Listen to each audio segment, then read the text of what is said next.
बच्चों, कैसे हैं आप लोग। आशा करती हूँ कि आप सभी अच्छे होंगे। बच्चों, शुरू करते हैं आज का अध्याय, सिकंदर और महात्मा। यह एक कहानी है बच्चों। अहंकार का क्या परिणाम होता है, साधु संतों का जीवन कैसा होता है, क्या आपने कभी सोचा है? इस पर एक बार विचार जरूर कीजिएगा। आज के पाठ परिचय है। प्रस्तुत कहानी विश्व विजेता सिकंदर और एक महात्मा पर आधारित है। सिकंदर का वास्तविक नाम अलेक्जेंडर तृतीय था। उसके पिता का नाम फिलिप द्वितीय था। अलेक्जेंडर यानी सिकंदर बचपन से ही एक अच्छा घुड़सवार और योद्धा था। यूनानी इतिहासकारों के अनुसार अलेक्जेंडर ने अपनी बुद्धि और शक्ति के बल पर पूरी दुनिया को जीत लिया था, इसीलिए उसे विश्व विजेता कहा गया है। उसने 12 वर्ष के अपने शासनकाल में कोई युद्ध नहीं हारा था। सिकंदर जैसा विश्व विजेता एक महात्मा से परास्त हो गया और वापस यूनान लौट गया। तो आइए बच्चों, देखते हैं सिकंदर और महात्मा की कहानी। बहुत समय पहले की बात है। यूनान में एक बादशाह राज्य करता था। उसका नाम था सिकंदर। वह अत्यधिक वीर और प्रतापी था। उसके गुरु का नाम अरस्तु था। एक बार सिकंदर के मन में सारे संसार को जीतकर उस पर राज्य करने की लालसा जागृत हुई। वह सेना लेकर संसार को जीतने के लिए यूनान से चल पड़ा। सिकंदर ने यूनान, मिस्र, तुर्की, काबुल आदि देशों को जीतने के बाद भारत की सीमाओं को पार किया और उत्तर भारत के राजाओं को हराता हुआ पंजाब तक पहुंच गया। पंजाब का शूरवीर राजा पुरु सिकंदर से मोर्चा लेने को तैयार हो गया। सिकंदर की सेना भी भरपूर उत्साह था। उन्होंने राजा पुरु को भी हरा दिया। सिकंदर की सेना जहां भी गई, उसने वहीं अपनी विजय का झंडा गाड़ दिया। इस तरह सिकंदर ने पंजाब को भी जीत लिया और फिर वह पाटलिपुत्र, पटना पर विचार करने लगा।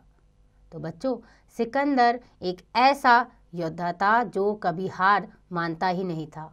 उसने एक के बाद एक देशों को जीता और बारी आई भारत की। भारत में भी उसने पंजाब जीता। उसके बाद उसने सोचा, अगला मैं पटना जीतूंगा।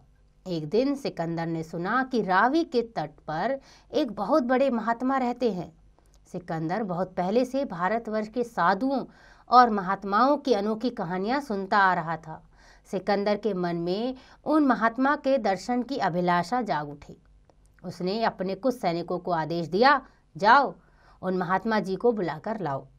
सैनिक महात्मा जी के पास पहुंचे और सिकंदर का आदेश सुनाया, परंतु महात्मा जी ने चलने से मना कर दिया। सैनिकों ने बार बार महात्मा जी से प्रार्थना की कि वे रथ पर चढ़कर सिकंदर के पास चलने की कृपा करें, परंतु महात्मा जी ने हर बार यही उत्तर दिया, मैं ईश्वर का सेवक हूँ, अपनी कुटिया छोड़कर कहीं नहीं जाता। सैनिक चुपचाप वापस आ गए। उन्होंने महात्मा जी की सारी बातें सिकंदर को बता दी। महात्मा जी का उत्तर सुनकर सिकंदर हैरान रह गया। आज तक किसी ने भी उसकी अवज्ञा करने का साहस नहीं किया था। यानी कि आज तक सिकंदर को काम के लिए किसी ने मना नहीं किया। उसने स्वयं महात्मा जी के पास जाने का निश्चय कर लिया। दूसरे दिन सिकंदर महात्मा जी की कुटी पर जा पहुंचा।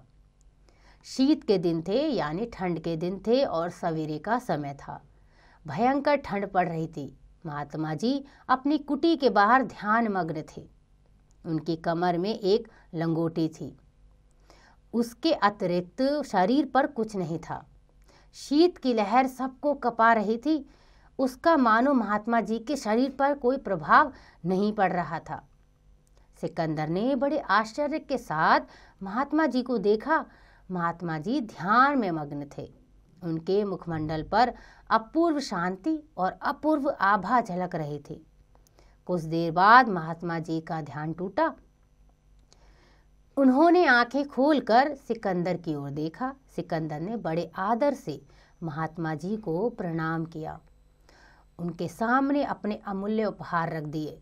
सिकंदर के उपहारों में रेशमी शॉल और हीरे जवाहरात थे। महात्मा जी बड़े ध्यान से सिकंदर के उपहारों को देखने लगे। सिकंदर बड़े विनम्र भाव से बोला, यह आपके लिए मेरी भेंट है, कृपया इसे स्वीकार कीजिए। महात्मा जी ने सिकंदर की ओर देखते हुए उत्तर दिया, पर इन चीज़ों को लेकर मैं क्या करूँगा? अगर इन्हें लेना ही होता तो मैं घर क्यों छोड़ता? अब वन के फल, नदी का पानी और कुटी ही मेरा अपना धन है। भूख लगने पर वन के फल फूल खा लेता हूँ और रात को कुटी में सो जाता हूँ। ये शॉल, ये हीरे जवाहरात मेरे किस काम आएंगे? सिकंदर विनम्र भाव से बोला, इतनी तेज सर्दी पड़ रही है और आपके शरीर पर एक भी कपड़ा नहीं। ये शॉल आपको सर्दी से बचाएगा। महात्मा जी मुस्कुरा उठे और उन्होंने कहा, आपका शरीर तो गर्म कपड़े से ढका हुआ है, परंतु नाक और आंख खुली हुई है। क्या नाक और आंखों को सर्दी नहीं लग रही है? सिकंदर मौन रहा, यानी महात्मा की बातें सुनकर सिकंदर चुप खड़ा रहा। महात्मा जी पुनः बोल उठे, नाक और आंखों को भी सर्दी लग रही है, पर उन्हें सर्दी सहने का अभ्यास हो गया है। यही हाल मेरा है, मुझे सर्दी और गर्मी सहने का अभ्यास हो गया है। सिकंदर महात्मा जी की चरणों के पास बैठ गया। महात्मा जी के तप और त्याग की सराहना करते हुए बोला, मैंने बहुत देशों पर विजय प्राप्त की है, मेरे पास बहुत धन और वैभव है, पर फिर भी मुझे शांति नहीं मिलती। कृपया बताइए कि मुझे शांति कैसे मिलेगी? महात्मा जी ने कहा, तुम्हारे मन में दूसरों को हराने की लालसा प्रबल है। तुमने खून की नदियां बहाई हैं, फिर तुम्हें शांति किस प्रकार मिल सकती है? सिकंदर मंत्र मुग्ध सा महात्मा जी की ओर देखता रहा और बोला, महात्मन, तो अब शांति का क्या उपाय है? महात्मा जी ने कहा, कुछ समय बाद तुम संसार से चले जाओगे, अतः लड़ाई झगड़े को छोड़कर दूसरों की भलाई के काम करो। महात्मा जी की बातें सुनकर सिकंदर ने युद्ध का विचार त्याग दिया और यूनान लौट गया। मरने से पहले उसने सारा धन लोगों को बांट दिया और लोगों से कहा, लो देख लो, मैं कुछ भी अपने साथ लेकर नहीं जा रहा हूँ।